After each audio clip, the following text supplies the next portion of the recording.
Hi, business people, individuals, people in transition, people of all definitions. This is Zorina, host of Grownlearn Podcast, and I'd like to welcome Mike Amato to the podcast. You've heard of Mike before, but I'm just going to briefly introduce him without trying to put too many labels on him, because he's a very expansive person in what he does, in how he defines himself. So there's no point giving him labels, but Mike is an executive coach. He's a business owner, a CEO, an ex-CEO of banks. He's consulting people in at technological companies on personal development, on transformation, cultural growth. And today we're going to be talking about another way to win. Hi, Mike. Perfect. Way to work that in, Zorina. Another way to win. How have people been winning until now is the question. Have they actually been winning? Okay, that's a really good question. And I think today's environment is a super big challenge to that very question. You know, what is winning? When I say the book, I'm just finishing, I'm writing a book, and as Zorina mentioned, it's Another Way to Win. And it's written for the idea about corporate culture and how corporate cultures in crisis need to reflect and look on what were the seeds that were sown in times of success that creates the current crisis. There's things that organizations do. It's an ecosystem. And I hate to say it's about corporate culture that creates almost every single crisis. And I give a lot of examples in my book. But we'll call it Another Way to Win because there's an entirely different way to go about looking at the role of the company and the lives of the people that work there.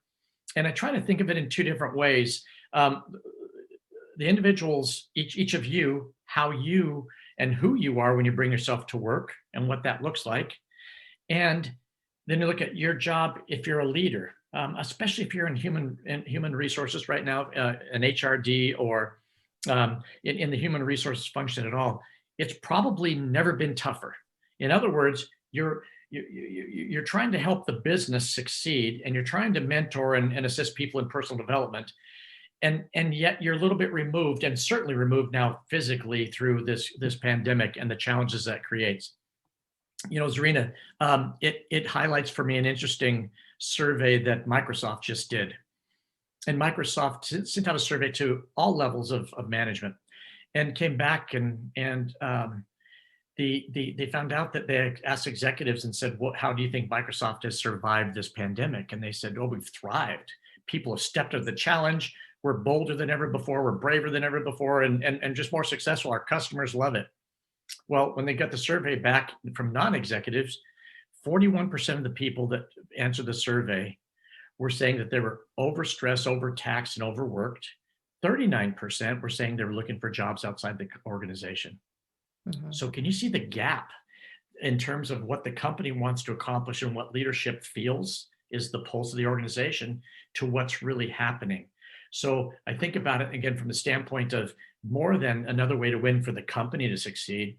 It's actually how do we redefine winning for the individual? And how do we change the rules so that the individual and then teams can succeed? And it becomes a very complicated conversation around that. But there is definitely another way to win beyond just simply making more money. And that's what we can talk about. Right. And this also resonates completely with what I told you at the beginning of our talk, or before we started recording, where that I had observed whenever I was browsing through my LinkedIn wall that companies keep to push their agendas in the old way. The narrative hasn't changed a lot, apart from introducing the word COVID here and there. But basically the trainings, what they need, what they think they need to do to motivate their people, the information that is coming out on the topic of leadership, even from established magazines like the HBO, basically everybody with a reputation is spilling out the same information, while at the same time employees are indeed on the brink of exhaustion. They want to change something completely. They feel absolutely unappreciated and unfulfilled. They want to look for fulfillment elsewhere, and they come to my trainings on intuition. So they don't care about a leadership training or yet the next corporate trainer that is being presented to them speaking the same old crap. They want somebody who gives them personal attention, understands that they're a person also with even with spiritual gifts, because this word tends to be crossed off when we talk about personal development in a corporate environment. But people are people. They have this in them, and if you're not giving it to them, if you're not including them as the entire person at work, as they wish to be and express themselves, they're going to look for an opportunity elsewhere. Wow, that was brilliant. I love that. Actually, you should be on my podcast one day and say that exact same thing. I love it. You're exactly right. You're exactly right. In fact, my practice is more than executive coaching. So what I do is I do executive coaching and mentoring. And to me, there's a very important distinction there in that, look, it's really hard for us to talk to ourselves. I cannot hear my own voice. Somebody calls me with an issue or problem, boy, the answer comes to me. And whether it's because I have a strong gamma connection or what it is, but the answer comes to me. And yet when I have a situation or problem, I'm not my best advisor. So it's just a fact of being human. But secondly, the other thing we want to do, as it turns out, and we get into the business setting, it's so constrained to the professional self. And yet, isn't the personal self the same as a professional self? And isn't aren't the challenges that we have with our family and our lives at home somewhat synonymous with the challenges that we have at work? And so to try to deny that because of all sorts of compliance and legal reasons, as I said, it's very difficult to be an HR director right now and try to see how can you have an impact on the health of the organization, on creating a healthy ecosystem, but you've got the same tools in your toolkit and you're constrained by the language that you need to express inside an organization that's appropriate, has to be approved by everybody. So what I do in terms of mentoring is that first of all, I'm an objective voice. I don't represent the brand. I represent the individual who hires me and says, can you help me through a little bit of a personal crisis or professional crisis and help me get through it? And secondly, I don't deny the fact that look, we're all energy, and we apply our energy at home and we apply our energy at work. And based on that energy, we're sending signals out that announce who we are. And based on those signals, we get an answer back. And again, is that's appropriate in a workplace? Well, I tell you, it is appropriate. As you mentioned, we can't talk about the same old solutions to the same old problems when we've got an entirely different world today. And when we deny a person is energy sending vibrations out into the workplace around them. I mean, look, we don't deny it exists when we see somebody say, oh boy, she's having a bad day, or boy, he got up on the wrong side of the bed. And yet we don't want to believe it exists sometimes. I don't say all of us, but a lot of people don't want to believe it exists when it's to the positive side. Why can't you catch good health from a great attitude? Why can't you change your career trajectory by emanating a different energy, by thinking about yourself differently? So these are things that we like to talk about. By the way, by being a mentor too, I can talk about 35 years in executive in financial services. I've been on the board of directors of two different banking organizations in the UK. So I can bring then very good tactical answers to certain situations and problems that come up. But the idea is that you need a holistic approach, that you need to talk to the whole person, not constrained by what an organization is going to limit what the training class can look like, because that's to serve the brand. Yeah. So I hope I've endorsed what you've said with 100% energy and acceptance of what you're saying. Yeah, absolutely. I mean, I can keep on adding on that. Like recently, I posted something about Canada running out of dogs, and I heard the same thing about the UK. And the reason people are running out of dogs is because of the lockdown. Nobody wants to stay alone at home. Mm-hmm. So all the dogs have been bought up. You know, it's a good business now to be in, to import dogs to the UK and Canada. And so while most companies are still trying to push the same agenda of trainings, as you said, I'm again repeating myself from a different perspective, but they're not acknowledging that now more than ever, there's the need for the personal attention for these people, also from ethical responsibility, from the perspective of mental health. Yeah. No, exactly right. And that is a responsibility that if the organization is going to be successful today, not only do you have the issues regarding each individual person, but you've got the multi-generational challenges, you've got remote working challenges, you've got entirely different worlds. So solutions have to be different. And when I say different, it's not radically different. So a different way to win is to focus on the whole person, is to acknowledge that each of us has a personal brand that we present to the world every single day, at work and at home. And the question is, how do we present our brand in the most powerful, successful way? And how do we apply that to work situations when you have challenging bosses, when you have challenging customers, when you have challenging coworkers, when sometimes you're that challenging person and you feel like you're creating the conflict and you don't know how to stop doing it. So another way to win says, let's talk about those things in terms of the whole person. Let's talk about that personal brand and what are we doing to announce our brand? And then let's talk about how to announce that brand in the most powerful way, the most authentic way that will take us where we want to get, whether it's to be a better leader because you're already, let's say you're managing something already, or whether it's to get into leadership because you want to get into leadership, or maybe you've left a company and want to start your own business. Your personal brand is massively important to convey and to project, and it permeates all aspects of our life.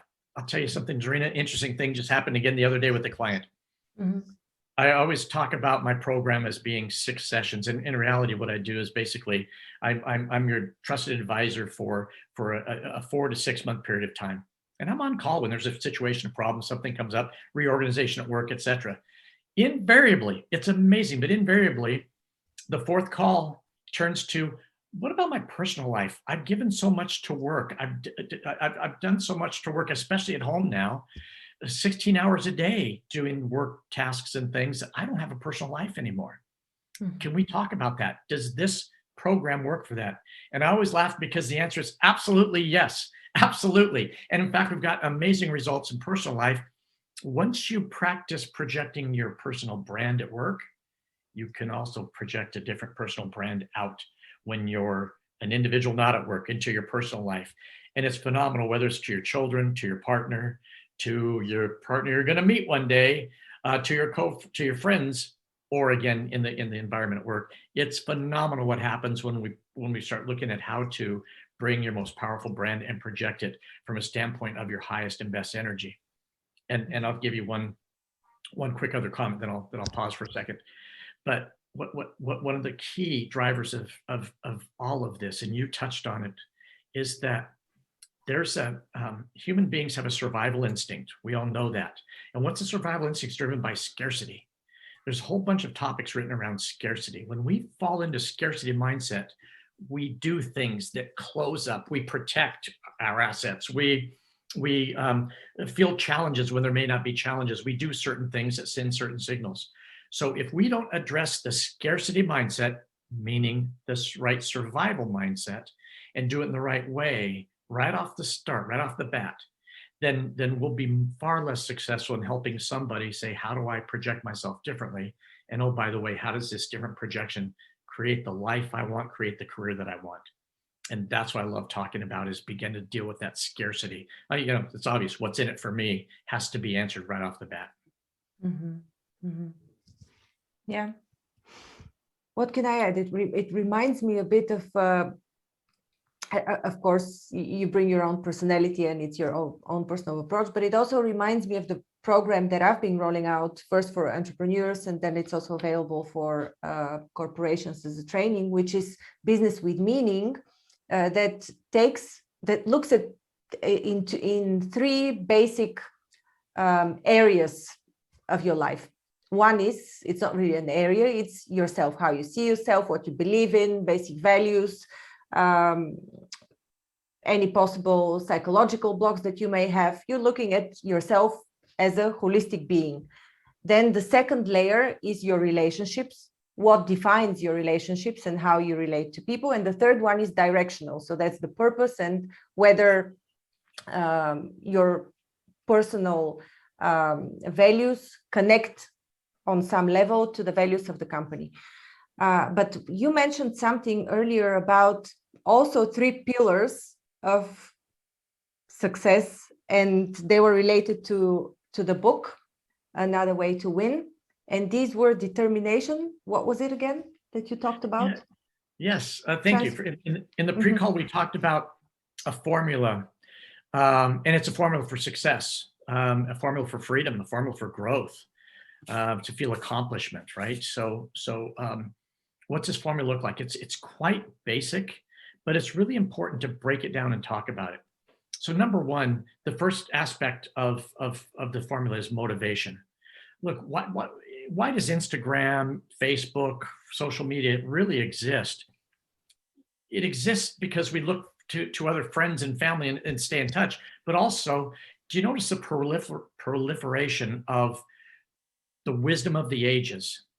And so there's 13-year-old boys and girls sharing the wisdom of the ages like ketchup on French fries, if that analogy holds up. But it's just like spread everywhere, so that we don't even take in the meaning of the words that we say anymore. This whole notion that you can do anything you want is there because we seek motivation.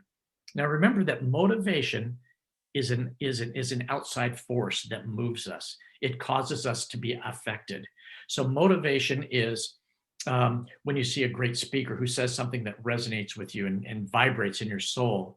Gosh, that motivates me. And motivation is sort of the fuel that starts the change process. So ideally, we want to provide that motivation, obviously, right at the beginning, but it doesn't last very long. It's like caffeine to the soul. That's why people have to continually go to motivational seminars. Right. They go home 3 days later. Yeah. The energy and effort and the memory recall kind of goes down. The feeling of being motivated goes away. So it's from the outside. It touches us to our soul sometimes when it's done right. And it's designed to make us feel something and affect us. Now you want to add that to something else. You want that motivation and add it to inspiration. So the word inspiration comes from inspire, literally to take air into our lungs. Inspiration is an internal force. It's that what we do ourselves. When people say, what's my purpose in life?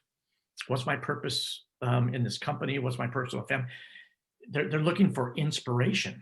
And that comes from themselves. It can't come from an outside source. It has to be discovered inside. So use motivation as a tool to discover inspiration and say, I feel moved.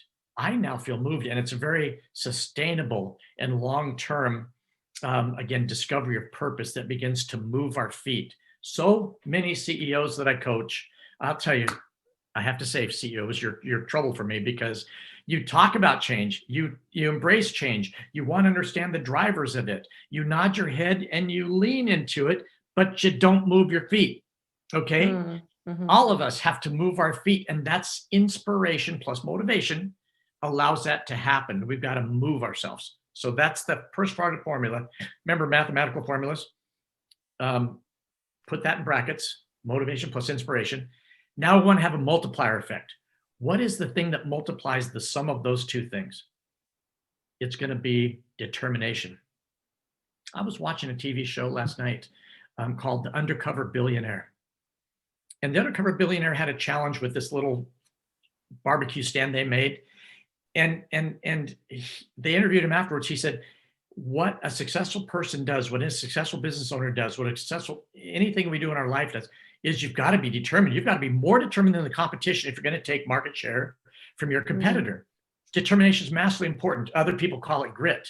When you talk about professional athletes, a lot of the formula, when they go and select people for the team, a lot of people more and more are looking for that grit, not just the raw talent, but the actual grit. So determination, this grit, the ability to stick to it is a multiplier effect.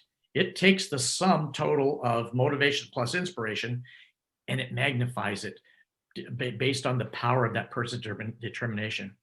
That determination has to be fueled, by the way, by belief. Belief is really important. In other words, if I believe that something is impossible, it's impossible, because the truth is you're never wrong. Mm. If you believe it's possible, you can make it possible. Now, again, I know I sound like an Instagram post, but this is true, and it's real, that your belief system is one of the most powerful motivators to your determination. Look, if I know my keys are somewhere lost in this room, I'll look forever because I know they're here. I believe they're here. I'm going to look forever. If I don't believe they're in the other room, I'm going to spend very little time there. So belief is a massively important driver of determination, because it would be illogical to be determined about something that you didn't believe in. So now, if you add those components together, after you multiply those components together, you end up with, then the outcome is success. The outcome is you knew you. The outcome is growth. And you start feeling the sense of freedom because you're moving forward. You're making progress in your life. Again, I use the word life interchangeably with work life. Whether you're a manager of people, this is crucial for you to be the most effective leader possible. Remember, manager is a title. That's all it is. Leadership is something that's earned. Okay. And you earn leadership by thinking about this formula yourself. You project it at home when you think about this formula for yourself, when you teach your children something. And it works certainly in your personal life in other ways as well. So very simple formula. Nothing there is quite surprising. But when you put it together, I think it presents kind of a different view of another way to win, another way to drive success in your life is by breaking it down to these components. Then each one of those has a little bit of work stream underneath them. Things that you need to understand, things you need to think about. More definition can live underneath them. But to me, that's a foundation of a successful formula. Awesome. I love it. I'm going to use it. Good. It's for you. I Thank you. Trademarked it. Sorry, you should have what? I should trademark it first. Yeah. The model formula for growth. Yeah. How is your wine business going? Can you tell us a bit about your wine business? I'm very curious. Okay, let's apply. And I'd like you to also show your holistic self here. There you go. Let's apply this formula to the wine business. So as Zorina points out that several years ago, I bought into a winery in the state of Washington. State of Washington now is the #2 wine producing state in the United States. And by the way, we now have more 90-point wines in Washington than California. So there. So anyways, we started a winery in 2005, actually. So at the time I was an executive at Barclays and undergoing a massive transformation where I learned a lot of the skills with turning around an organization of 30,000 people. And a lot of people ask me, what's the ROI for transformation? I'll show you exactly what the ROI is transformation. When you turn 30,000 people into a unified force under a common purpose, and there's a distinct way to do it, I'm telling you, the results were phenomenal. We had a scorecard before and after, and it was fantastic. So that's my advert for this change program where I learned about it. But I had a chance to apply this formula in the wine business because it started out as a hobby, very slow business. The wine business, you put a lot of money in up front. You plant the vines. You wait 3 years for the vines to produce fruit. You take that fruit. You wait 2 years to take it out of the oak. You put it in a bottle. You wait another year to take the bottle and go and sell it. And by the way, because it's a new vineyard, the wine is not very good. So really, it's 7 or 8, 9 years before anything really starts to happen in a winery. So you want to be motivated, certainly, but it has to be a labor of love. That's the inspiration. Our purpose was to build a premium winery in one of the United States' best terroirs. Actually, it's one of the best terroirs in the world. Wow. I can tell a story about that later if you want. But then you want to say, we got to stay determined, because all the time you're waiting for this plants to grow and produce and the wine to become good wine, you're paying the bills. You're paying the bills. So determination is massively important, and we have to be more determined. And by the way, under determination was a very big conversation around differentiation. In our life and in our work, differentiation is the foundation of a strategy. Strategy says, we think there's a big market here. We think we can take the market with this product or service, and we're going to do it in a way that's different than everybody else. And here's why you should believe that. There's your business plan right there. So we very determined to make sure we stayed, everything was done premium in a premium way. And now the winery, to answer your question, is doing actually phenomenally well. I love to go in the tasting room on Saturdays and Sundays, and I get a chance with my heart to talk about the winery, talk about our history, and watch the reaction. Trust me, in banking, we didn't get the same reactions you get from a customer who loves your wine. They didn't say, I love your mortgage, or I love this mutual fund. But boy, they love the wine. So it's going great. We have now 3 wines over 95 points, 4 wines over 94 points. We sell our wine now in the UK. By the way, a French master somm picked up our wine for 17 restaurants that he buys for. And I was very intimidated in the meeting. and it turned out to be one of the best meetings we ever had. He was such a fan of what we're doing. So that's a long story around. What is the brand? What is the brand? How can people find you, the winery? Okay, it's going to be very difficult. Right now we can ship in the United States only. Well, if you're in the UK, you can get it. If you're in the UK, reach out to Zorina or me on the comments section. I'll put the link below with your email so people can reach you if they're interested. Yeah. Thank you. Rarewood Ltd is in the UK, but the brand is Ambassador Wines of Washington. If you look up ambassadorwinery.com, that's us. It'll change your life, I'm telling you. By the way, I should add that to my formula. Motivation plus inspiration times determination multiplied by Ambassador Wines equals success. There you go. I love that. I just wonder whether one day a bank would be able to, or a client of a bank would be able to say, I love your mortgage. It's the next goal, to be able to change that. That'd be quite a transformation, to love the bank, to love their bank. Yeah. But it's a great company. Thank you for asking about my business, but it's been great because I get a chance to practice what I talk about. That's one of the things about authenticity that's so important. When you did your introduction regarding trying to understand how can companies help their workers be happier, more fulfilled, while serving the brand, how can individuals have a career that's happier and more fulfilling, then the whole word that jumps out at me is hypocrisy. Sometimes we just don't know the gap between what we're saying and the truth because we have to say certain things and do certain things. Inauthenticity is one of the major issues that companies face today. Look, how many times have you heard the CEO of a company stand up and say, people are our greatest resource? But if you look at their diary, let's have a real, I call it an acid test. Look at their diary. They spend hours and hours and hours each and every day talking about how to hit the numbers. How to make financial targets, how to manage shareholders, how to get more promotion for the shares so people will buy them. Everything but people is in there. So another way to win is about saying, wait a second, the route to winning for an organization, it's not putting the financials first.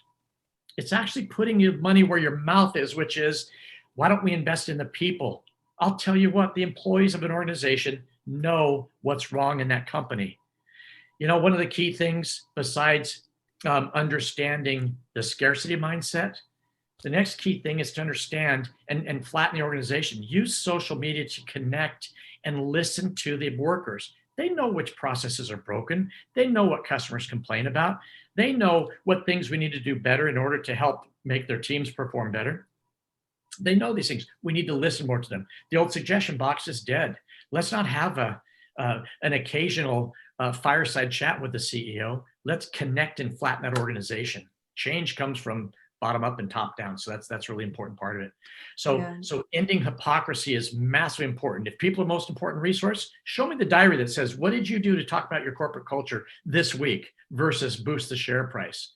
And by the way, the paradox of paradoxes is that when you focus on the people, when you focus on the culture, you actually end up with results that you would have been afraid to predict how good they would be. I had people telling me I worked at Barclays Bank back in the day, and they told me we can never do more than 10 sales per seller per week. Look at our 10-year chart, Mike, 9.5, 10, it's flat. After our transformation, when we ignited the passion of 30,000 people around, not a campaign, but around actual culture transformation, sales per seller per week were at 23, and they were more compliant. So we had a better relationship with the regulator, and we had a post-sale process to welcome, but also to make sure that our sellers were compliant. So higher quality sales, and 2.3 times the previous level of a decade where I was convinced. Why? Because we invested in the people and we unlocked the discretionary energy of the workforce. That's what ending hypocrisy does for you. And that's what putting people first. And that's what I mean when I say there's a different way to win. I was, what I was thinking of doing for this conversation, I actually thought I would simply share my screen and open my LinkedIn page so you can see what kind of news and what kind of posts are there from companies. But I'm not going to do it. But I challenge you, whoever is listening, to open your LinkedIn and just see how genuine indeed these posts seem to you and compare them to the posts of individuals. And also, Mike, when you said that the job of the CEO, or one of the major tasks of the CEO, should be to put in their agenda whatever I've done for people, my thought was about all these pages and social media pages that are managed by moderators, and the knowledge of these moderators actually never reaches the CEO. So what is going on there? A separated, hypocritical, I want to know what my client is doing, but in the end, this information reaches nowhere. Yeah. That's a really important point. And we have to understand that a CEO hires people that they trust, they respect. People who have delivered for them in the past are people that they hire. But understand also that the people that they hire, their job is to assure the CEO that they're doing a good job, that everything's okay. And especially, I go back to the HRD. The HRD has very little, they're accountable for something that they have very little responsibility for. I used to know that. My HRD sometimes I was the worst customer for the HRD because I was in the business unit, and my HRD was trying to say, Mike, we need to affect change. And boy, if I didn't buy into it, it wasn't going to go anywhere in my organization. So I understand the job is really tough for the HRD. But what can happen is, as moderators, we end up take the information, homogenizing it, giving it to the CEO so that we come up with 3 of the things that really need to be fixed that we want him or her to know. And then 3 massive successes that he or she created so that they feel good. And not everybody's like that. I don't mean to say it's like that, but I'm telling you, it's prevalent. You're exactly right. The moderators are afraid sometimes to let the CEO have the truth. And I could give stories. I don't want to go off on a tangent, but there's stories that I did when I was as executive manager to narrow that gap and to go spend time with people. A lot of times what we don't realize is the seeds of success are planted, the seeds of failure are planted in times of success. And it's up to the leader to go and understand what were the things that we're doing now that cause us to drift from the key word you said, which is values. Values begin to drift, the business unit begins to drift, and typically what drives the values drift is an over intense focus on the shareholder and the financial results. Now we're compromising the values that we say we hold dear. Now there's another set of values. And that's absolutely crucial to understand, not how people feel about their boss all the time. Understand, what are your values and how do you see those values played out in the company or not? And then what are the company's values that we said are important, and what's that gap? It's that gap that we cannot exist. So hypocrisy to values is absolutely everything. Yeah. Awesome. Thank you so much. I suggest we conclude it here. It was a lovely talk, as always. We can talk another time about exactly these value gaps, because we've had it in a previous conversation when you talked about the disparity between the communicated culture, the culture of the executive board, and the culture that is projected to the outside. So that was a very interesting talk, and maybe it's worth to remind it again at some point in time and talk about the transformation that you had enabled previously. So Mike. Can I interject one thing before we wrap up? Could you just remind me of something? One of the things I'm doing right now with the client, and it's actually the HRD of a mid-sized company, pretty prominent company, but we're talking about how to create, how to overcome some of these issues and how to create a meaningful personal development program inside the organization. It'll have a lot of the components that I'm talking about. And in their organization, they use the 9 box. So the 9th box, which is high potential and high performance, and that means they're ready to promote. So we're putting together a program for the 9th box people, but also for the 3 boxes that are contingent. The 3 boxes that are adjacent. Adjacent. Thank you. To that, and how to move people into the 9th box. In my mind, that's the organization's responsibility. So in this case, we're working together with the HRD to create a program for this organization that will really transform how we manage the talent pipeline and move people through our organization to deal with that scarcity issue, that what's in it for me issue, The first step is to say, you have a future of this company, and look, we promote from within. We don't acquire talent, we create and build and develop talent inside the company. So I want to point that out, because I don't just criticize people in certain organizations or just sympathize with them. We're thinking of ways to actually say, how do we create programs to make their jobs much more meaningful, and do what I think is a company's responsibility, which is to help people develop. That's a great topic for the next call, for the next podcast. Thank you so much, Mike. I'll put the links to your website and email below the podcast and below the video. If anybody wants to contact you, they can do so. Thank you so much. It was a great pleasure as always. Thank you, Zorina. Love seeing you and love what you're doing. I'm a fan of yours, and anything I can do to help you grow, I'm always there. So thank you for having me on today.